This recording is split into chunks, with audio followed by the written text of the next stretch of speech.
누가복음은 복음, 예수님을 전해 주시는데요. 누가복음은 특별히 예수님의 일들을 자세하게 기록하기 위해서 예수님 이전에 세례 요한의 탄생을 먼저 기록을 해주고 있습니다. 5절 말씀을 같이 읽겠습니다. 시작.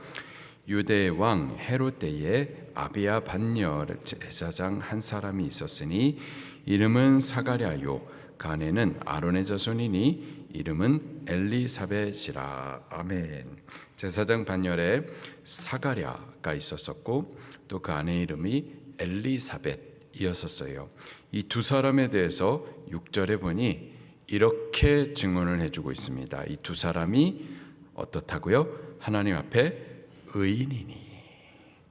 이 두 사람을 처음 소개해 주는 말이 이 두 사람은 하나님 앞에 의인이다.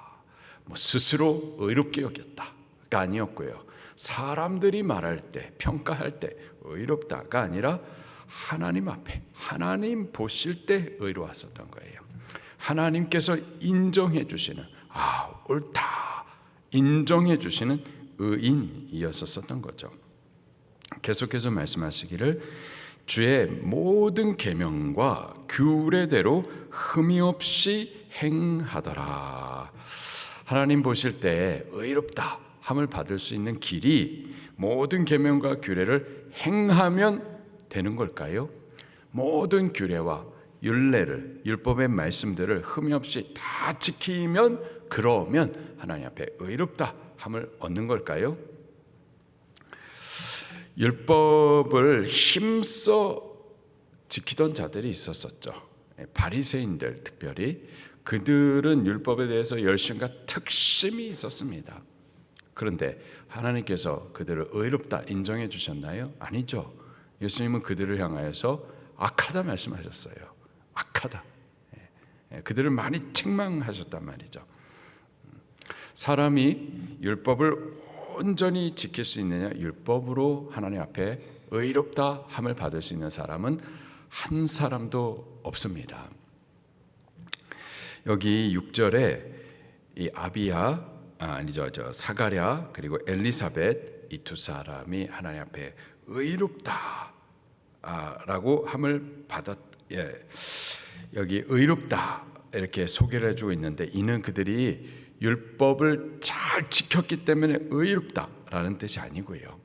그들은 믿음으로 하나님 앞에 의롭다함을 받은 의인이었었어요.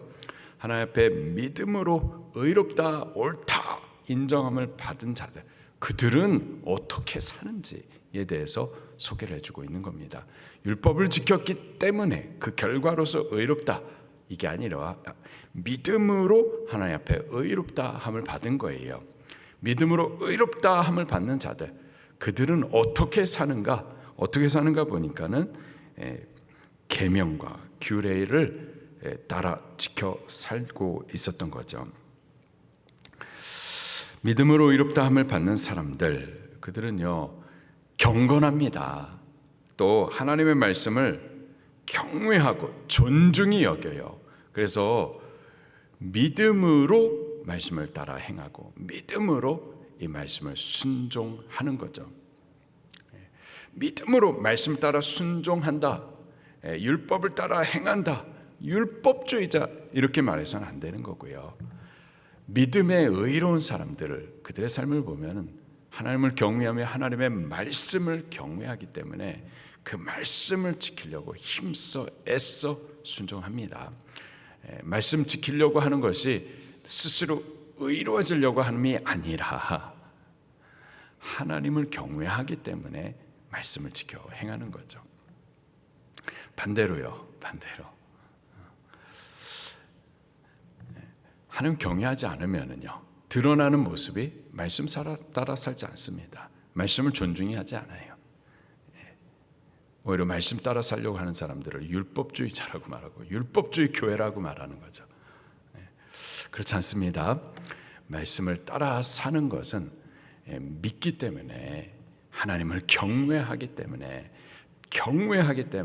드러나는 경건의 모습이 말씀을 순종하는 삶인 거죠. 우리 교회는 그랬으면 좋겠습니다. 지금까지도 그렇게 해왔는데 더욱 하나님 보실 때에 믿음으로 의롭다 인정을 받고 또 하나님을 믿기 때문에 그를 경외하여 그 말씀을 순종하는 교회 꼭 됐으면 좋겠습니다. 그런 성도님들이 되기를 예수님 이름으로 축원합니다. 그런데 이 의로운 부부에게 한 가지 슬픔이 있었습니다. 자녀가 없었던 거예요. 7절 말씀입니다. 시작. 엘리사벳이 잉태를 못함으로 그들에게 자식이 없고 두 사람의 나이가 많더라. 의로운 사람이었었는데 그런데 의롭다고 그래가지고 모든 상황이 다 복된 것은 아니었고요. 보니까 자식이 없었어요. 당시에 자식이 없다. 특별히 여자에게 있어서 결혼한 여자, 결혼을 했는데 자식이 없다. 아들은 하나님께서 주시는 복입니다. 근데 아들을 낳는 것이 내가 열심을 낸다고 그래서 내가 원한다고 그래가지고 내 계획대로 얻을 수 있나요? 그거 아니죠. 하나님께서 태문을 열어주셔야만 하는 겁니다. 아이를 낳는 것은 하나님의 주권에 의한 거예요. 아이를 낳았다. 하나님께서 당신의 주권으로 은혜를 베풀어 주신 겁니다. 그래서 은혜 받은 사람들, 아들을 받은 사람들, 복 받은 거예요. 그런데 엘리사벳은 여잔데 결혼했는데 하나님의 주권이 저에게 아들을 안 주시는 거예요.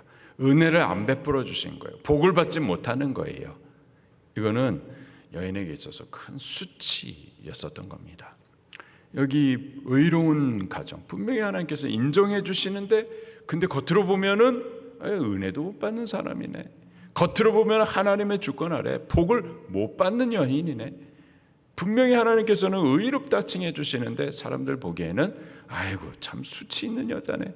이렇게 오해를 받을 수가 있었던 거죠. 그렇게 자식이 없는 동안 나이가 많이 들었었던 거예요. 그런데요 13절 말씀에 보니까는요 천사가 하나님 앞에 분향하는 이 사가랴를 만나주시면서 이런 말을 합니다. 같이 읽겠습니다. 시작. 천사가 그에게 이르되 사가랴여 무서워하지 말라. 너의 간구함이 들린지라 내 아내 엘리사벳이 내게 아들을 낳아주리니 이름을 요한이라 하라. 아이를 낳지 못했습니다. 큰 아픔이었어요. 나도 은혜 받고 싶고 하나님의 복을 받고 싶은데 나는 왜 하나님께서 은혜를 베풀어 주시지 않는가. 그리고 그 하나님 앞에 기도했었던 거예요. 너의 간구함이 들린지라. 자녀가 없었어요. 자녀 없는 채로 나이가 많았습니다. 나이가 많이 들 때까지 오랫동안 간구해 왔었던 거예요. 오랫동안 간구하는 동안에 응답이 없었기 때문에 기도해도 안 되나? 하나님이 내 기도는 안 들어주시나? 이런 생각을 할 수 있지 않았겠습니까? 그러나 여기 사가랴, 엘리사벳 두 의로운 부부는 하나님의 말씀을 순종하기도 했지만 하나님 앞에 믿음을 갖고서 오래 기도의 분량들을 채웠었던 사람들이었습니다. 그리고 그 간구함이 마침내 그 분량이 채워질 때 천사를 통하여서 저들에게 응답해 주시는 거죠. 우리 기도가 한두 번 했는데 안 된다. 그래서 포기해서는 안 됩니다. 기도에 그릇이 금 대접이 있는데 그 금 대접의 분량을 채우기까지 우리 기도하셔야 되는 거예요. 그리고 기도하고 그 분량이 채워지면 크고 위대한 일들을 하나님께서 응답으로 나타내 주실 줄로 믿습니다.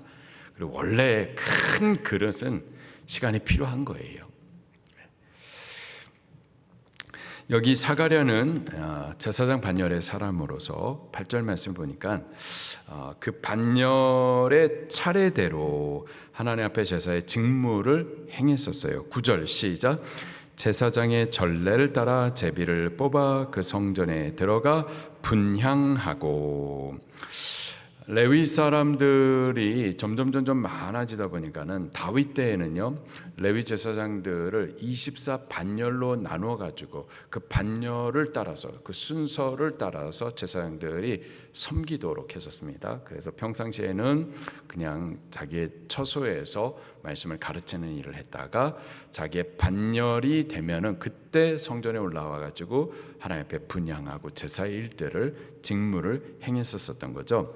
그 반열을 따라서 이제 이 사가랴도 하나님을 섬길 수 있는 차례가 된 거예요. 그래서 성전에 올라와서 하나님을 섬기는데, 또 누가 이 분향을 할지 제비를 뽑아 가지고 분향을 합니다. 그래서 평생에 한두 번 이 성전에서 분향을 할 기회를 받을 수 있을지 없을지, 그렇기 때문에 이 분향할 기회가 생기는 것은 큰 축복이고 특권이었었던 겁니다. 그렇게 저가 제비를 뽑아서 성소에 들어가서 하나님 앞에 분향을 했었던 거죠. 그 분향할 때 10절 말씀에 모든 백성은 바깥에서 기도했어요. 분향은 그렇게 기도하는 거였었죠. 자, 저가 저렇게 기도하는 동안에 13절에 천사가 사가랴를 만나 주었고 저의 기도에 대해서 응답을 해 주시기를 아들을 할 것이다. 이름을 요한이라 하라. 그러면서 그 요한에 대해서도 이런 소개를 해줘요. 14절 시작. 너도 기뻐하고 즐거워할 것이요 많은 사람도 그의 태어남을 기뻐하리니. 요한이 이런 사람이었어요. 오랜 기도의 응답으로 태어나는 이 요한은 그 부모의 큰 기쁨과 즐거움이 되는 아들이었고, 또 많은 사람들도 바로 요한으로 인하여서 크게 기뻐하게 될 것이고, 또 15절 말씀을 보니까 그가 주 앞에서 어떤 자다? 큰 자다. 하나님 앞에서도 크게 기쁨을 줄 아들이었었던 거예요. 우리가 그렇게 되기를 바라고 우리 자녀들도 그렇게 되면 좋겠습니다. 그렇게 되기를 예수님 이름으로 축원합니다. 우리로 인하여서 우리 부모가 기뻐하고 즐거워하고, 또 많은 사람들도 크게 기뻐하고 즐거워하고, 또 하나님께서도 크게 기뻐하실 만한 사람, 이게 진짜 복인 줄로 믿습니다. 우리의 존재가 이 나라 대한민국에 큰 복이 되어지고 하나님 나라 영광도 크게 올려드리는 그런 존재가 되면 좋겠습니다. 요한이 그러한 인물이었었던 거예요. 그래서 저가 어떻게 자랄지, 어떤 사명자로 저희 일생을 살지 15절에 계속 보니까 포도주나 독한 술을 마시지 아니하며, 민수기 6장에 보면 나시린의 규례가 나오는데요, 포도주와 독주를 입에 대지 않습니다. 하나님 앞에 헌신된 자인 거예요. 세례 요한이 그렇습니다. 그는 포도주와 독주를 마시지 않고 하나님 앞에 철저히 헌신된 나시린이었었던 거죠. 또 모태로부터 성령의 충만함을 받을 것이다. 모태로부터, 엘리사벳 복중에 있을 때부터 엘리사벳도 성령 충만하고, 그래서 엘리사벳 안에 있는 이 세례 요한도 이런 모태로부터 성령의 충만함을 받고, 그래서 16절에 보니까 이스라엘 자손을 주 곧 그들의 하나님께로 많이 돌아오게 하겠습니다. 이스라엘 백성들 중에 하나님께로 많이 돌아오게 하겠습니다. 회개의 사역을 할 사람이라는 거죠. 이게 그 부모에게도 큰 기쁨과 즐거움이고, 많은 사람들에게도 생명을 주는 큰 기쁨이 되는 거고, 하나님께도 하나님이 기뻐하시는 큰 사명인 겁니다. 많은 사람을 주께로 돌아오게, 생명을 얻도록 지옥에서 천국으로 옮겨주세요. 어둠에서 빛으로 옮겨주세요. 사탄의 저주에서부터 참된 복을 누리도록 하는 일, 이것이 하나님 앞에 큰 자, 하나님을 크게 기쁘게 해드리는 일인 거였었죠. 17절을 보니까 그가 또 엘리야의 심령과 능력으로 주 앞에 먼저 와서 아버지 마음을 자식에게, 거스르는 자를 의인의 슬기에 돌아오게 하고 주를 위하여 세운 백성, 은혜 받기로 작정된 구원 얻기로 하나님께서 세우신 백성들, 그들을 준비시키리라. 그렇게 은혜 자리로 인도해 줄 것이다. 그가 세례 요한이었었던 거예요.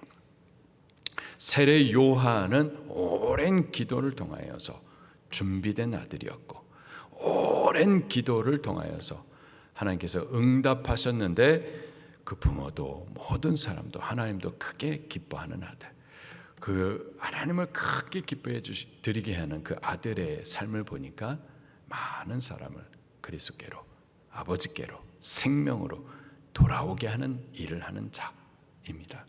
우리가 그렇게 되기를 예수 이름으로 축원합니다. 우리 방주교회가 지금 영적으로 이 어두운 대한민국, 참 복을 향하여서, 많은 은혜를 향하여서, 큰 사명을 향하여서 우리 대한민국이 하나님 앞에 점점 크게 쓰임을 받았다가 아주 그냥 전락해 나가고 있는 이 시대를 살아가고 있는 우리 수지 방주교회가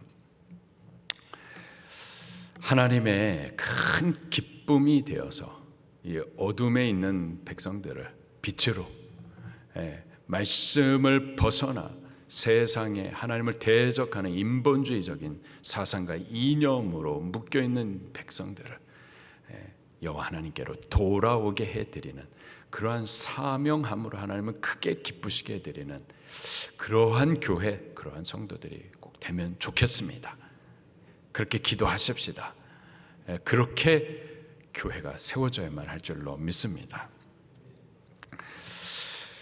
바로 이 사실을 천사가 이 사가랴에게 전해줄 때 믿을 수 없는 일이었어요. 너무 놀라웠어요. 그리고 자기의 형편을 보니까 나이가 많은데 에이 이게 어떻게 되어질까 믿지 못했었던 거죠. 18절입니다. 시작.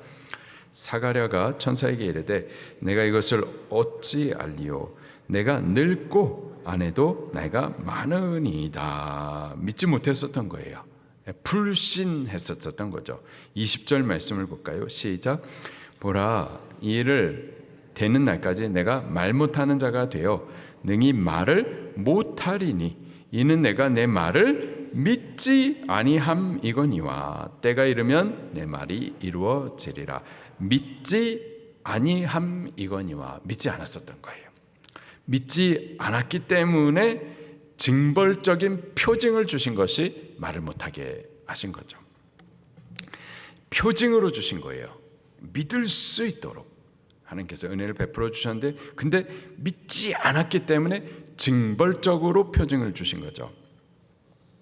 징벌을 주시되 그러나 또 믿을 수 있도록 표징을 주십니다. 그래서 여기 이 사가랴가 벙어리가 된 것은 징벌적 형벌이긴 하지만 단순한 형벌만은 아니고 하나님의 능력을 보게 되는 표징, 증거였었고 또 믿음으로 자라나는 훈련의 과정이었었던 거죠. 훈련을 시키기까지, 징벌을 주시기까지 하나님께서는 믿음을 세워 가시는 분이십니다. 먼저는 하나님 말씀 주시면 잘 믿게 되기를 바랍니다. 잘 믿는 것이 큰 복이에요. 이해가 안 돼도 믿는 겁니다. 우리의 상황을 봐도 이 계산이 안 되고 형편이 그렇게 안 될 것 같아도 믿는 것이 믿음인 거예요. 우리는 그렇게 되기를 예수님 이름으로 축원합니다. 그러나 또 믿지 못하는 우리를 하나님께서 징벌하시되 그래도 징벌을 주시기까지 믿게 하시는 분이 또 하나님이십니다. 우리는 먼저 잘 믿게 되기를 바라고 분별하여 또 믿게 되기를 바라고, 혹 믿지 못하여 가지고 하나님께서 징벌을 주신다 하더라도 여전히 하나님께서 믿게 해 주시기 위한 은혜임을 알고 그 가운데 참고 또 믿음의 훈련을 받아 하나님의 영광을 보게 되기를 예수 이름으로 축원합니다. 말씀 붙들고 통성으로 기도하시겠습니다.